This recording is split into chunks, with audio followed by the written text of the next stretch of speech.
आत्मा को भी यदि हम पाना चाहें, जानना चाहें, तो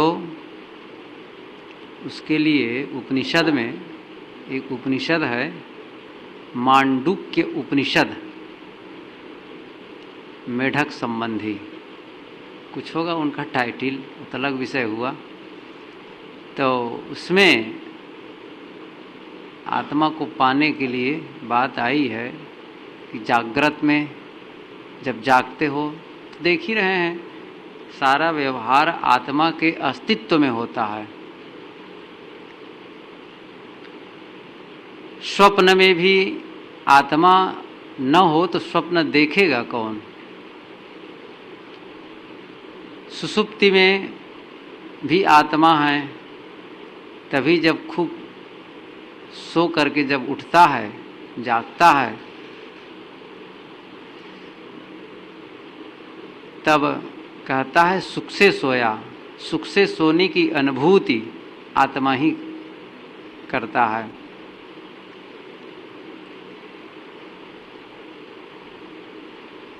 और एक अवस्था है ध्यान की, वो ऐसी दशा है जिसको चौथी अवस्था कही गई है। न वो जागृत है, न स्वप्न है, न सुषुप्ति है। जागृत तो है और सुषुप्ति भी है बड़ा गजब। उस समय ध्यान में जागृति और सुषुप्ति दोनों होती है। दोनों क्यों होती है? होते हैं क्योंकि सुषुप्ति और ध्यान प्रक्रिया की दृष्टि से एक ही है। सब कुछ को भूलते हैं तो नींद आती है। सोने चलते हैं, कितना ही प्रेमी क्यों ना हो, उनसे बातचीत होने लगे तो अंत में कहा जाएगा भैया चलो विश्राम करो। क्या उनसे रात भर बात करेंगे? चलो रात भर बात किए तो कितने दिन, सप्ताह भर थोड़ी बात करते रहेंगे 24 घंटे। विश्राम तो चाहिए ही। और मन में भी कब विचार आने लगते हैं कोई, तो भी नींद नहीं आती है। सारे विचार जब समाप्त हो जाते हैं तो नींद आ जाती है। स्व अपीति, उपनिषद में कहा ही गया है, स्व अपीति सुषुप्ति। स्व खुद को, अपीति माने पा जाना, अपने को पा जाना।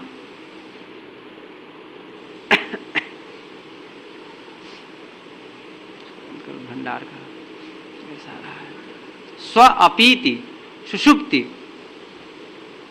अपने को पा जाना।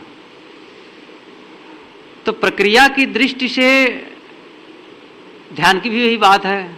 ध्यान में भी सब कुछ भूलना है, कुछ भी याद ना रहे, सारी यादगिरियों का अंत। बिल्कुल जिस समय सब कुछ को भूल जाया जाता है, यत्र नानत पश्यति नानत शृणोति नानत विजानाति स भूमा।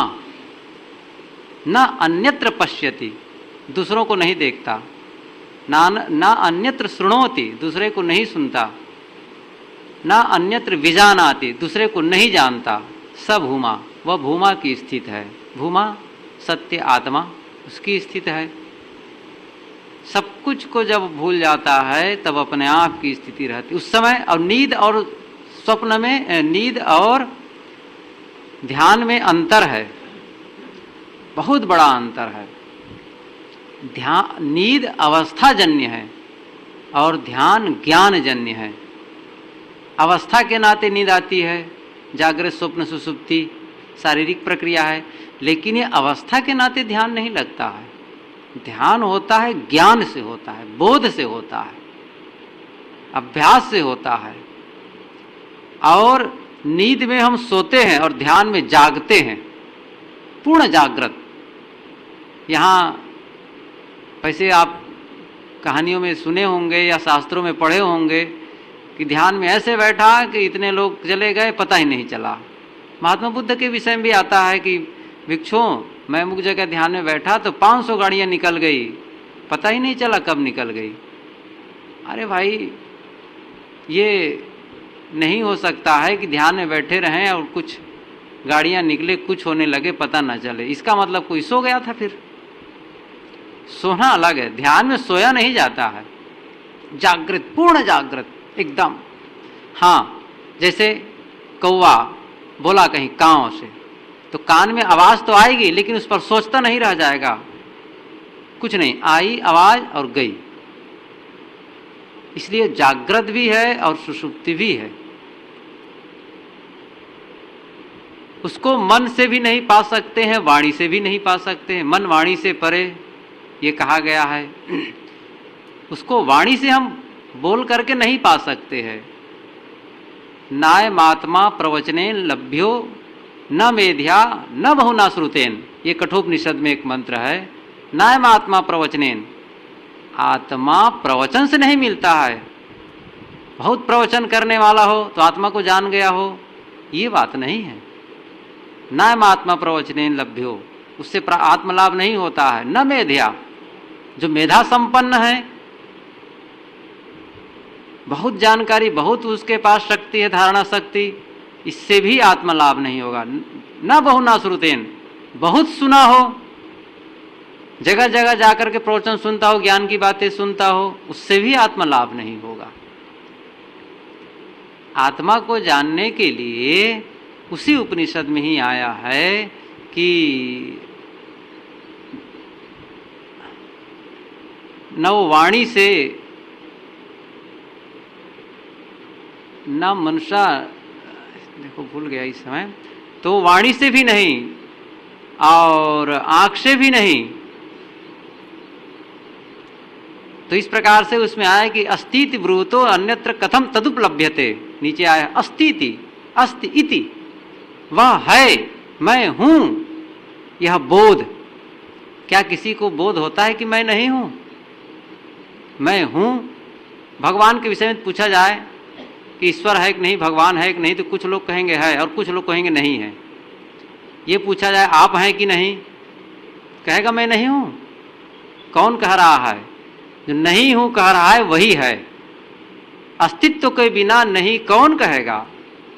है, तो है का बोध किसको नहीं है? अस्तित्व का बोध किसे नहीं है? इसलिए अस्ति इति, अस्तिति, ये आत्मा को जानने के माध्यम है।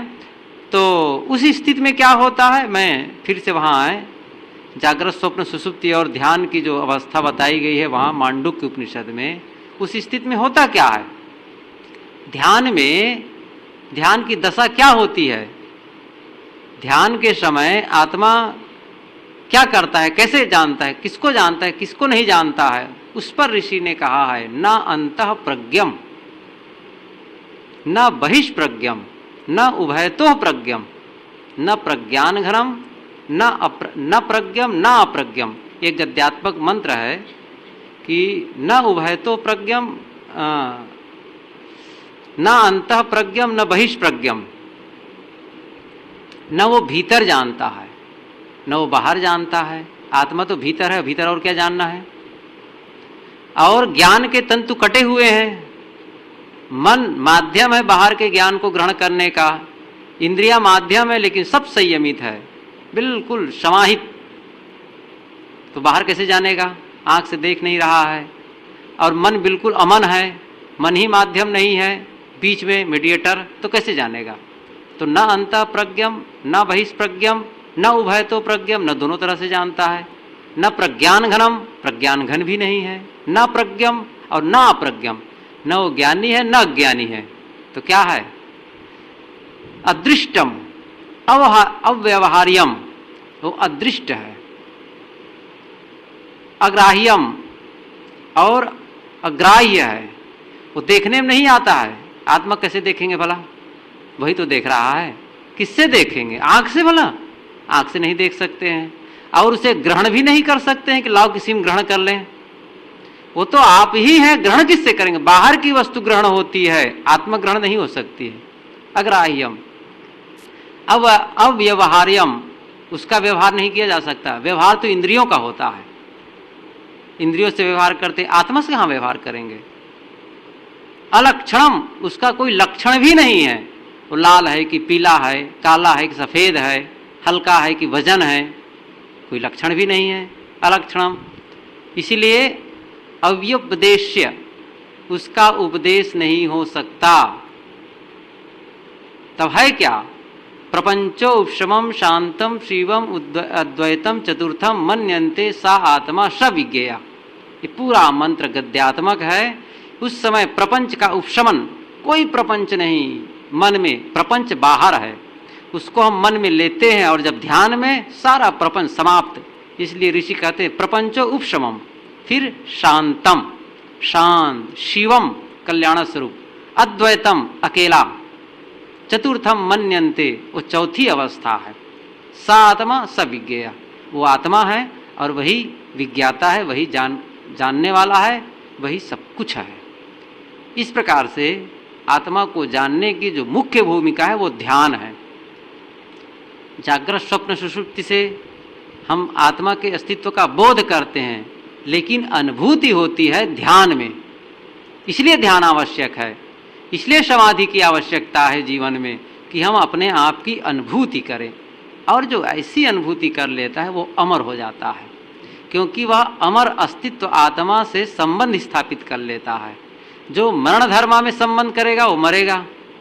शरीर मरण धर्मा है, शरीर में ही तादात्म्य है, शरीर को ही अपना स्वरूप माने तो मरेंगे ही।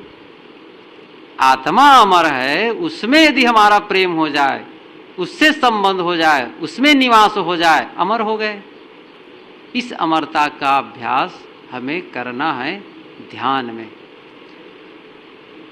सभी साधक स्थिर आसन से बैठे और जो कल चर्चा हुई है कि ध्यान में सब कुछ को भूलना है, मतलब दृष्टाभ्यास, साक्षी भाव।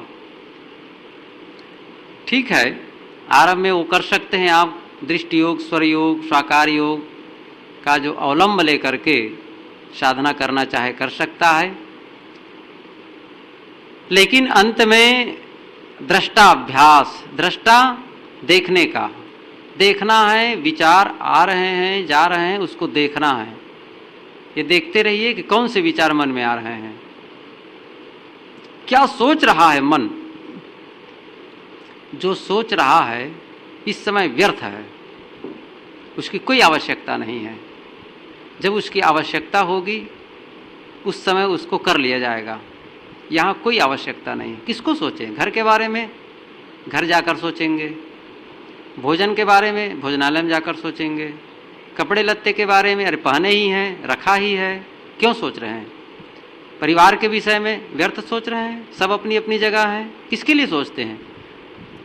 व्यापार धंधा के लिए सोचना कोई मतलब का नहीं है। यहाँ बैठकर व्यापार कर नहीं सकते, क्या होगा मतलब सोच करके? किसके साथ बात कर रहे हैं यहाँ बैठ करके? किसी से बात ना करो, किसी से कुछ ना पूछो। मन में जो पूछ परछ है, बातचीत हो रही है, मन में संबंध हो रहा है, मिलना जुलना हो रहा है, देखना सुनना हो रहा है, सारा संबंध व्यर्थ है। ऐसा व्यर्थ जान करके उसका त्याग करें, और ऐसा त्याग करें कि फिर से लौट कर आने ना पावे। आए फिर भगाओ, फिर भगाओ, बारंबार त्याग। त्याग ही आध्यात्म है। अध्यात्म अपने आप में कुछ नहीं है त्याग के अलावा। एक वाक्य में कहें तो अध्यात्म है क्या? त्याग, त्याग, त्याग। ध्यान की धारा यदि हम त्याग को कहें, त्याग को ये कहें कि शब्द अलग अलग कहें, त्याग क्या है तो वैराग्य को भी कह सकते हैं। चलो, त्याग वैराग्य। त्याग और वैराग्य रूपी दो तटों के बीच से ध्यान की धारा बहेगी। ध्यान रूपी नदी प्रवाहित होती है त्याग और वैराग्य की धारा से, के तटों से के बीच। इसलिए त्याग होगा, अनासक्ति होगी, तभी ध्यान का निर्झर प्रपात बहेगा, नहीं तो सूख जाएगा। ध्यान की धारा सूख जाएगी, नहीं बहेगी। शुष्क विचारों की धारा बहेगी, संसार की धारा बहेगी, विषयों की धारा बहेगी। शीतल शीतल आत्मा की धारा बहे। निर्मलता की धारा बहे, इसके लिए त्याग और वैराग्य चाहिए। जो विचाराएं त्यागते जाएं, त्यागते जाएं, फिर त्यागने वाला अवशेष जो सबके भीतर विराजमान है उसकी अनुभूति होगी।